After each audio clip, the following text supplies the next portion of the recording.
మహాగణాధిపతయే నమః. ఒక చిన్న కాన్సెప్ట్ గురించి డిస్కస్ చేద్దామని రైలు పెడుతున్నా.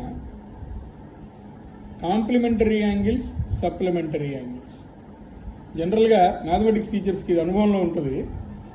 ఎవరైనా పిల్లల్ని అడగండి, వాట్ ఆర్ కాంప్లిమెంటరీ యాంగిల్స్ అని అడగండి, వెంటనే వాళ్ళు 90 degrees అంటారు.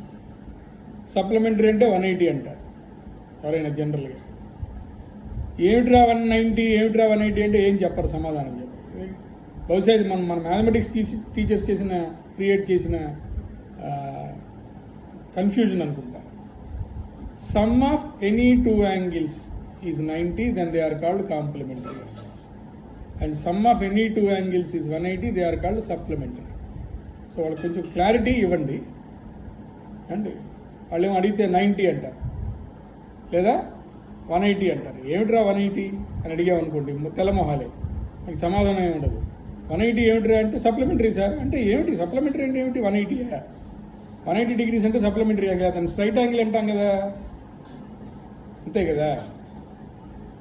సో ఈ కన్ఫ్యూజన్ లేకుండా కొంచెం పిల్లలకి మ్యాథమెటిక్స్ టీచర్స్ అందరూ కొంచెం రే నాయనా, కాంప్లిమెంటరీ యాంగిల్స్ అంటే two angles, if their sum is 190 degrees, they are called complementary angles. Examples కూడా చెప్పించండి. 30, 60, 45, 45, అలాగే 20, 70, 10, 80 ఇట్లా.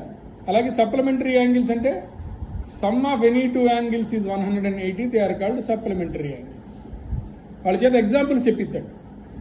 మనం ఒకవేళ అడిగామనుకోండి, ఎగ్జాంపుల్ ఏమిటారు అంటే కరెక్ట్గా 90 + 90 అంటారు అంతే. ఇంకో పేరు చెప్పారంటే కొంచెం ఆలోచిస్తారు. అలా ఇంకో పేరు, ఇంకో 2-3 పేర్స్ చెప్పించాడు. సో అంటే డ్రిల్ చేయించాలన్నమాట. అంటే ఇదేం పెద్ద రాకెట్ సైన్స్ ఏం కాదు కదా, జస్ట్ వాళ్ళ చేత డ్రిల్ చేయించాలి. ఓకేనా? నాకు ఒక్కొక్క 2-3 పేర్స్ ఒక్కొక్కరిని రాయమన్నారు. ఎవరికి వాడు ఇండివిజువల్ పేర్స్ రాయమని చెప్తే వాళ్ళకి కాంక్రీట్గా కాన్సెప్ట్ పడిపోతుంది. ధన్యవాదాలు.